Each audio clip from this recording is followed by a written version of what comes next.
Viewers, তোমাদের পছন্দের ধারাবাহিক দুনিয়া টাকার গোলাম।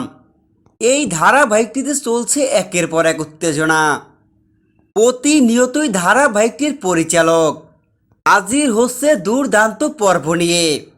ধারাবাহিকটির প্রতিটি এপিসোডে দর্শক মহলে বেশ সাড়া ফেলেছে। দর্শকেরা খুবই পছন্দ করছে দুনিয়া টাকার গোলাম ধারাবাহিকটি। এবার এই ধারাবাহিকের দর্শকরা দেখতে পাবে শেহজাদ চৌধুরী ও গোলাম দুজনে মুখোমুখি, এক চেহারার দুজন ব্যক্তি হওয়ায় চলছে ধারাবাহিকে উত্তেজনা। শেহজাদ চৌধুরী যখনই জানতে পারে তার মতো দেখতে রয়েছে গোলাম, এইটা জানতে পেরেই গোলামকে সরিয়ে দিতে স্বয়ং শেহজাদ চৌধুরী পিস্তল হাতে নেয়। যেখানে শেহজাদ চৌধুরী পিস্তল হাতে নিয়ে গোলামকে দেখে গোলামের মুখোমুখি গোলামকে শেষ করে দিতে শ্যুট করতে লাগে। তো বন্ধুরা, দুনিয়া টাকার গোলাম ধারাবাহিকে দর্শকরা এমনই উত্তেজনা দেখতে পাবে।